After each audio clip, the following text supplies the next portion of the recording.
Your Best First Impression, Starting the Marketing Conversation by Carlock, voice actor. I love junk mail, said no one.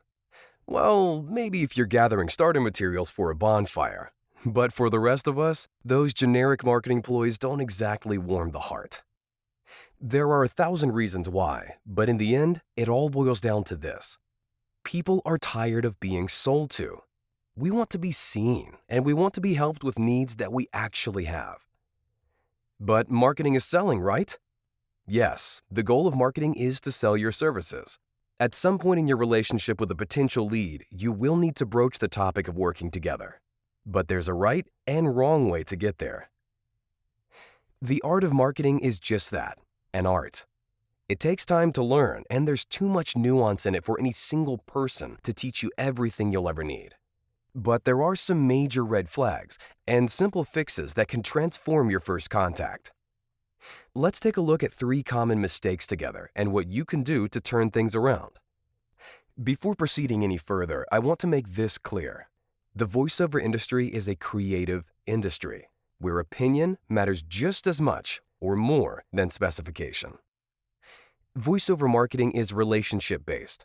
Marketing yourself as a better commodity just isn't going to work. The opinions expressed here are all based on this assumption. Number 1. Dear customer, whoever you are. One of the first and greatest marketing mistakes is treating every client the same way. While generic templates do have a place and can be effective in the right situation, such marketing efforts rarely work on a first contact. In fact, this approach can have a very negative effect on your brand, giving the impression that you have no interest in the client beyond their money. Before you even consider reaching out to a potential lead, take time to get to know them. At the very least, you should know and find a way to incorporate the following into your outreach. Your contact's first name. Client's industry. What do they do? Who are their customers? Client's mission and potential challenges they face.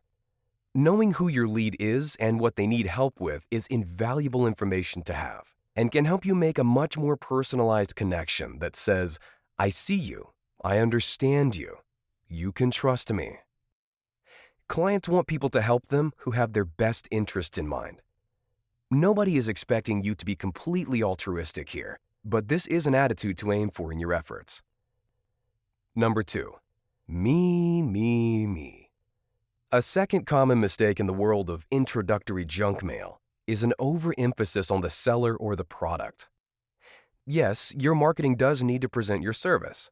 After all, if your prospect doesn't understand what it is that you offer, how can they understand how you can help them? The mistake lies in the portion of time spent discussing you, the seller, versus the lead. Sending out a first contact that is almost exclusively seller-focused is akin to meeting someone at a party for the first time and saying, "Hi, nice to meet you. Let me tell you all about me." And ending that conversation with, "I'm here if you need me," before walking away to find someone else to connect with. Such one-sided interactions can easily leave the prospect feeling apathetic to your message, if not worse. There isn't a specific percentage of a message which needs to be lead-focused versus seller-focused.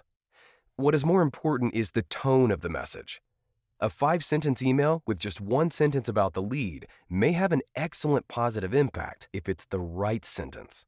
Focus on creating a tone in your first contact which sincerely communicates, "I'm focused on you."